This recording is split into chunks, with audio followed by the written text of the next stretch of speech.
बात सुनते ही विद्यापति विश्ववासु के सामने विनती करने लगे कि वे उन्हें देव पूजा की स्थान दिखाएं, लेकिन कबीले के सरदार ने साफ साफ इनकार कर दिया।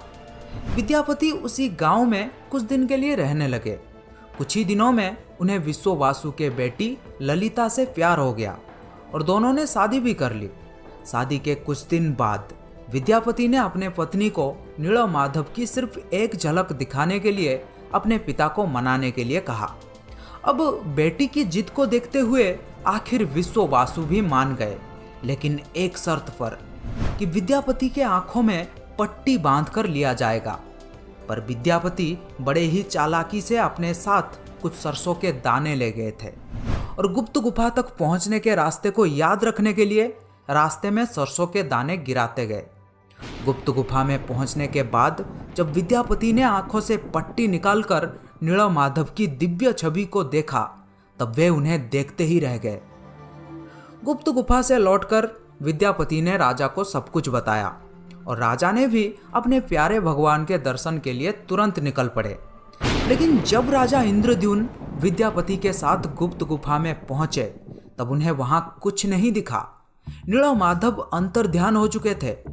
राजा निराश होकर महल में लौट आए, पर उसी रात को उनके सपने में जैसे देवलोक से कुछ संदेश आया था कि वे पूरी जाएं और लकड़ी के एक दारू को बाहर निकाले जो पानी में तैर रहा होगा। राजा ने भी इस संदेश का पालन किया और उन्हें पुरी के समुद्र तट में सच में एक लकड़ी का तना तैरता हुआ दिखाई दिया।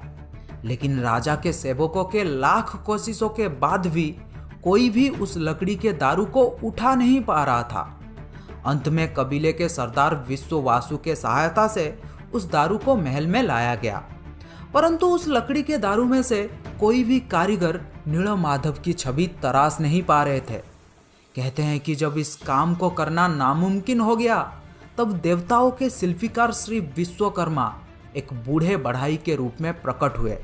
उन्होंने राजा को भरोसा दिलाया कि वे मूर्ति निर्माण कर सकते हैं, लेकिन कुछ शर्त पर कि वे भगवान विष्णु के मूर्ति को 21 दिन में बनाएंगे और अकेले ही बनाएंगे और कोई भी उनके काम में बाधा ना डाले। राजा ने ये सभी शर्त मान लिया। लोगों को सिर्फ आरी, छेनी और हथौड़ी इत्यादि की आवाजें सुनाई देती थी, लेकिन 15 दिन बाद जब रानी को कोई भी शब्द सुनाई नहीं दिया, तब वे घबरा गए। उन्होंने सोचा कि बूढ़ा कारीगर शायद भूख प्यास से मर गया होगा। इसीलिए रानी गुंडीचा ने